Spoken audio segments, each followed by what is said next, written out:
Hello बच्चों, welcome back to TMIS home based education. तो इस वीडियो में बच्चों पिछले दो जो वीडियो थे हमारा इंट्रोडक्शन पार्ट था चैप्टर नंबर 3 का। आज इस वीडियो में हम एक्सरसाइज 3.1 स्टडी करेंगे। पहला क्वेश्चन बहुत ही इजी क्वेश्चन है। आपको इस तरह से बोला गया कि ये जो सभी सारी फिगर्स है उसमें से आपको आइडेंटिफाई करना है कि कौन सा सिंपल कर्व है, कौन सा क्लोज्ड कर्व है, कौन सा पॉलीगॉन है, कौन सा कॉन्वेक्स पॉलीगॉन है, कौन सा कॉनकेव पॉलीगॉन है। ये तो हमने पहले ही वीडियो में डिस्कशन किया था कि अगर मुझे पहला बच्चों मेरा क्या है सिंपल कर्व्स है, तो ये सिंपल कर्व्स कौन कौन से होंगे। तो मैंने आपको बताया था कि एक जगह से लेके स्टार्ट करके मैं विदाउट पेंसिल उठाए मैं अगर पूरी फिगर ड्रॉ कर रहा हूँ तो मेरा सिंपल कर्व होगा। यहाँ पे ये मेरा सिंपल कर्व्स है, यहाँ पे भी अगर मैं इस तरह से ड्रॉ करूँगा सिंपल कर्व्स है। बट यहाँ पे मुझे एक बार सर्कल उठाकर दूसरी बार सर्कल ड्रॉ करना पड़ेगा, इसका मतलब ये मेरा सिंपल कर्व नहीं है।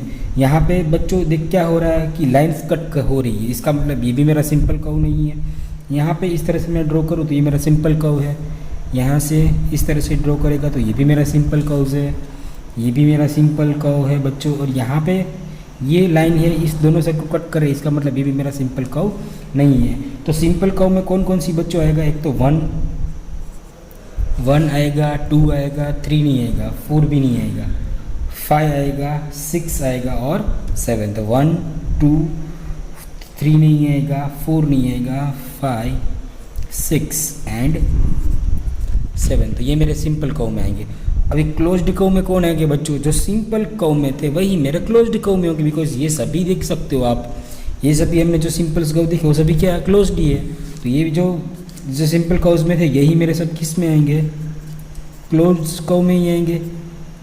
अब बच्चों पॉलीगॉन, तो पॉलीगॉन की डेफिनेशन क्या थी कि स्ट्रेट लाइन होनी चाहिए, जो फिगर बन रही है वो क्लोज्ड और लाइन सेगमेंट से बने होने चाहिए।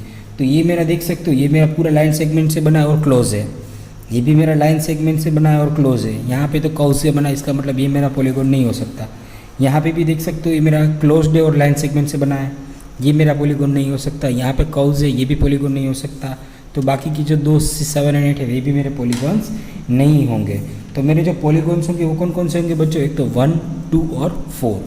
तो यही मेरे सिर्फ क्या होंगे, पॉलीगॉन्स होंगे 1 2 और 4। फिर बच्चों मुझे बोला गया है कॉन्वेक्स पॉलीगॉन बोला गया है। कौन सा पॉलीगॉन, कॉन्वेक्स पॉलीगॉन। तो कॉन्वेक्स की पॉलीगॉन की बच्चों हमने एक डेफिनेशन पढ़ी थी कि उसके जो डायगोनल्स होंगे वो क्या होंगे, इंटीरियर होंगे। डायगोनल्स क्या होंगे, अंदर ही होंगे। और जो इंटीरियर एंगल्स होंगे वो सभी कितने होंगे, 180 डिग्री से कैसे होंगे बच्चों, छोटे होंगे। तो यहाँ पे बस एक ही ऐसा पॉलीगॉन है, कौन सा, 2 और 1 में तो देख सकते हो यहाँ पे डायगोनल बनेगी तो ये मेरा कॉनकेव पॉलीगॉन हो जाएगा। यहाँ पे भी डायगोनल बार बन रही है, मेरा कॉनकेव पॉलीगॉन हो जाएगा। इसका मतलब कॉन्वेक्स पॉलीगॉन मेरा ओनली कौन सा है, 2 ही होगा। तो यहाँ पे हम लिख देंगे 2। और कॉनकेव पॉलीगॉन बच्चों जो कॉन्वेक्स नहीं है वो मेरे कॉनकेव हो जाएंगे 1 और 4। तो 1 और 4 मेरे कौन से पॉलीगॉन हो जाएंगे, कॉनकेव पॉलीगॉन हो जाएंगे। आइए बच्चों सेकंड क्वेश्चन देखते हैं। सेकंड क्वेश्चन में आपको बोला गया है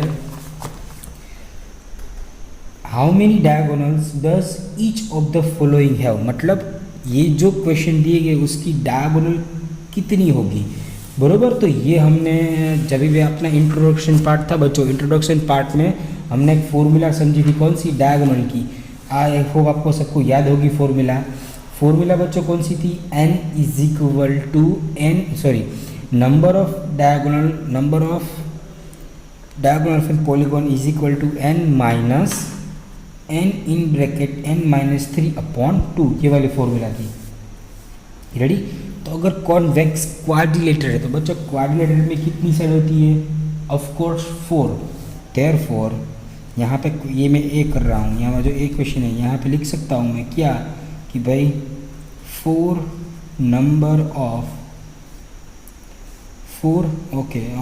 नंबर नहीं बट ऐसा लिख सकता हूँ कि भाई नंबर ऑफ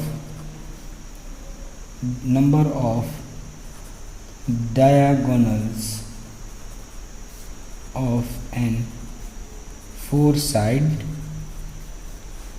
पॉलीगॉन से। तो 4 साइड क्वाड्रिलेटर, बिकॉज क्वाड्रिलेटर में 4 ही साइड होगी। तो फॉर्मूला कौन सी थी बच्चों, n in bracket n minus 3 upon 2।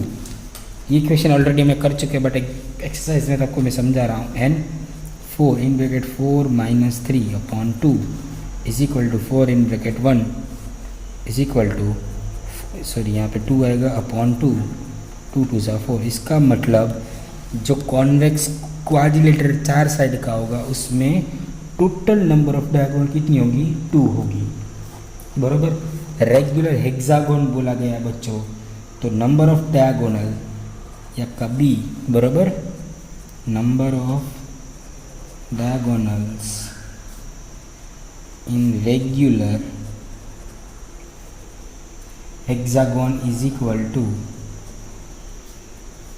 n in bracket n minus 3/2। तो हेक्सागोन में कितनी साइड होती है बच्चों, चलो चलो, 5 में पेंटागोन, 6 में हेक्सागोन। तो हेक्सागोन में कितनी साइड होगी बच्चों, 6 साइड। तो 6 साइड करनी है, बराबर। यहाँ पे नंबर ऑफ साइड कितनी है, 6। तो 6 6 माइनस 3/2, 6 माइनस 3 कितना होता है, 3/2। 6 3 ज़ा 18 divided by 2 is equal to 9। इसका मतलब जो रेगुलर हेक्सागोन होगा जिसकी 6 साइड होगी उसमें नंबर ऑफ डायगोनल कितनी होंगी बच्चों, 9। अभी बच्चों यहाँ पे आपको जो ट्रायंगल दिया गया है, ट्रायंगल की फाइंड आउट आपको खुद से ट्राई करना है, ऑलरेडी मैंने समझा दिया है, बराबर। तो ये क्वेश्चन नंबर 2 में जो सी है वो आपको खुद से ट्राई करना है। Now question number 3, text book साथ रखना बच्चों, जब भी मैं आपको एक्सरसाइज करवा रहा हूँ आपको टेक्स्ट बुक साथ में रखनी है। क्वेश्चन नंबर 3 में आपको ऐसा बोला गया है, what is the sum of the measure of the angles of a convex quadrilateral. Question समझना, what is the sum of the measure of the angles of a convex quadrilateral, मतलब कि कोई एक कॉन्वेक्स क्वाड्रिलेटरल है उसका, suppose यहाँ पे ये मैं कॉन्वेक्स क्वाड्रिलेटरल ड्रॉ कर लेता हूँ, तो इसका जो सम्स ऑफ एंगल का सम्स कितना हो जाएगा बच्चों, ऑफ कोर्स कितना होगा, हमें पता ही है, अभी भी हमने सेकेंड वीडियो में प्रूव किया था 360 डिग्री। तो यहाँ पे लिख सकता हूँ मैं the sum of the measure of the angles of convex quadrilateral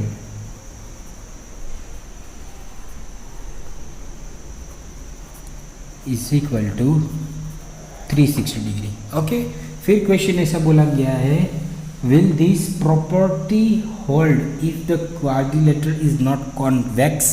मतलब ये प्रॉपर्टी, मतलब अगर ये जो क्वाड्रिलेटरल है मेरा कॉन्वेक्स नहीं होगा तो क्या इसके जो एंगल, जो सम्स एंगल, मतलब एंगल है, बराबर, उसका सम्स 360 डिग्री होगा।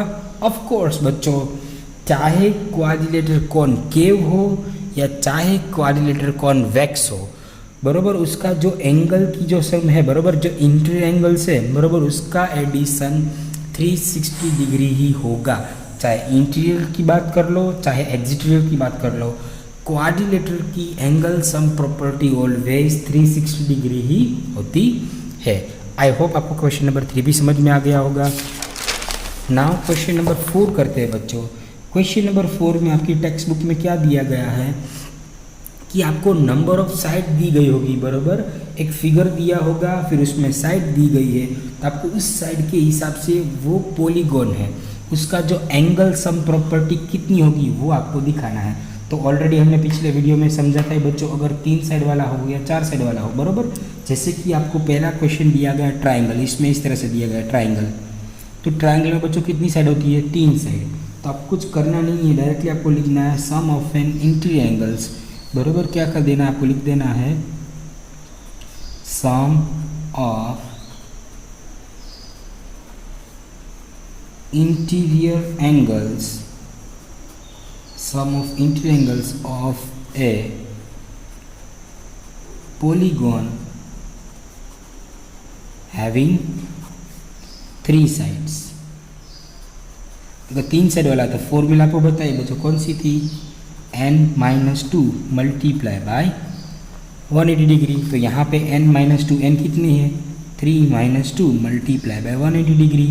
तो 3-2 कितना होता है, 1 multiply by 180 degree is equal to 180 degree. तो जो भी सम्स ऑफ इंटीरियर एंगल्स है बच्चों, अगर 3 साइड वाला है तो 180 डिग्री होगा, तो 4 साइड है 5 साइड होगी, 6 साइड होगी, तो 4 साइड में देख लेते हैं बच्चों। 4 साइड वाला मैं करवाता हूँ, बाकी 5 और 6 आपको खुद से ट्राई करने हैं। अगर मैं यहाँ पे लिखता हूँ sum of interior angles of a polygon having